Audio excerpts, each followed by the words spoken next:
You know what sucks? I would say, as far as being a baby mama, especially baby mama at the age of 20, I have a 15 and a half year old now. So I'm not 20 anymore. But I had my baby at the age of 20, and I feel like I was like the perfect person to have a baby unexpectedly with that wasn't gonna be crazy and make it about them. Because I say that because for the first 2 years of my son's life, I didn't expect or ask even for child support. And I was like constantly taking my son to anything that like I knew the biological dad's family was doing so that like they could see Caden. And I even like would drive 2 hours to go let his biological dad see him whenever he was staying at this person's house. And honestly, like, I didn't get any child support or anything like that to cover the cost, and I was just a server at Red Lobster. You know what I mean? Like, I was just a little girl trying to do the best I could to keep the dad in our life, even though like he broke up with me when I was about 8 months pregnant. But I still was trying to keep his dad involved, and like literally going to all these different places that his dad was living, to different areas so he could spend time with him. And honestly, most of those times I would just be sitting there holding my kid, my baby, like sitting on the couch. He really didn't engage much. He didn't really do much. He didn't even really care much that we were there. But I was just trying to co-parent. I wanted what was best for my son, right? And the next year, I like said, hey, I have done my very best to take Caden to all of these things. I really just need you to start showing effort too, because it's not fair for me to be the only one trying to co-parent. You need to start helping. Like, come over to my place so that I'm not driving all the time. Like, show me that you actually want to do this too, because I need to make sure that you actually will show up for my son. Like, show me that you want to do this too. And there's so many other situations, honestly, where I see parents who they never had a bad relationship with their kid. They just got a divorce, you know? They just didn't work out as a couple. But they try to punish each other by using their kids as leverage. And then like for example, I've seen even in my brother's circumstance, when they first got divorced, I watched his ex-wife basically take away as much time as possible to be able to have no time with his son. Sorry, I'm parking. To have no time with his son, but also take as much money as possible to make it hard for him to even survive or be a fit parent. You know what I mean? Like, so I see so many other baby moms who were going after $750 in child support a month, and then trying to take away as much time. Like, you only see your kid every other weekend. And I wasn't like that. I was actually like trying. And then one time I got $700, and so I texted him and I was like, thank you for this $700. That was so nice. Like, thank you. And he was like, what $700? I'm like, oh, I don't know. I got $700 and it said it was from you. Turns out my son had 4 holes in his heart as a baby. He had to have open heart surgery at 16 months old. And it turns out that when the father signs the birth certificate, if you have to have Medicaid because you can't afford, I'm a server. I get Medicaid. I don't get food stamps. I didn't get food stamps. I was able to get Medicaid. Thank goodness, with all of the health conditions my son has had. And but the state went after him for child support. So it was like the bare minimum child support. And I didn't really know anything about it until I got that first garnishing of him doing his taxes. He was so mad at me. I remember.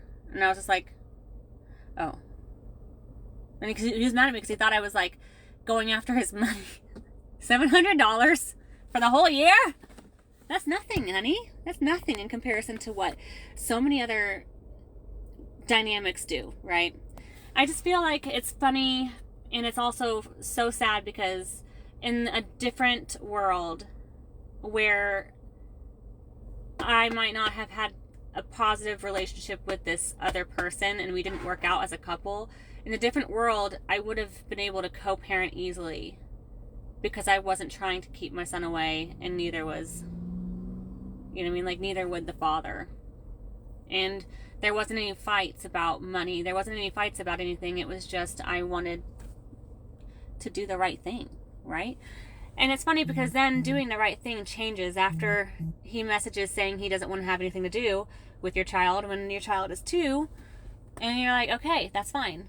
But then to return back, oh, I'm ready to be a dad, all these years later, oh, I'm ready to be a dad, disappear. Oh, I'm ready to be a dad, disappear. It was like manipulating my emotional well-being and anxiety to trade his anxiety of feeling guilty whenever people were asking, well, why don't you have a relationship with your kid? Then he would text me at those random times and be like, well, see, like you know what I mean? But then in return, he would disappear because he didn't feel that guilty conscious anymore, because people weren't like, where's your kid?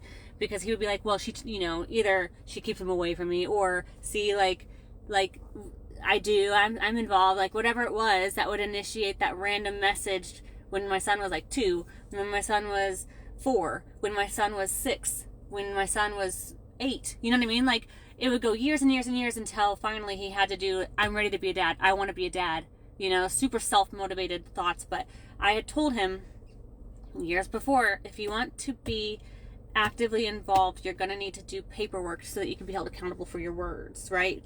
Be held accountable, keep Caden and I safe.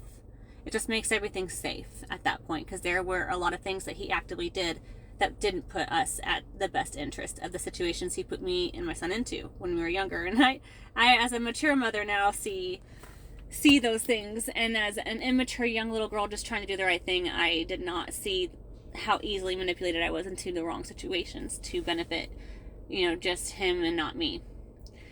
And it's funny because I still get painted out to be the one who's incompliant, to, like, I'm the one who's not. Like, why don't you just go sit down and talk with him at a coffee shop? People will say that to me. Just go talk with him, hear him out.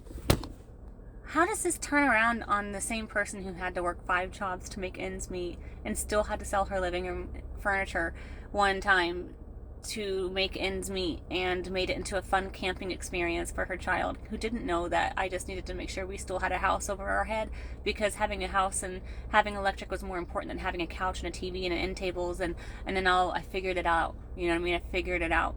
How does it get twisted back to the person who was always trying, especially when my son was younger? Please get involved. Please get involved.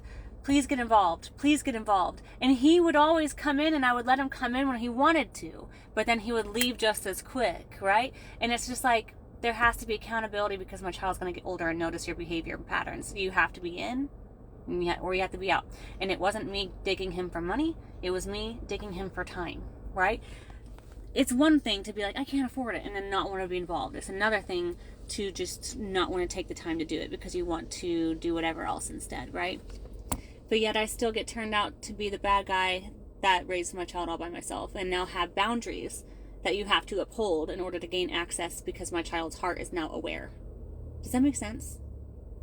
How does the mom who stayed and also tried to co-parent still turn out to be the bad guy when I have boundaries of what re-entry should look like in order to keep both him and I safe, emotionally and physically?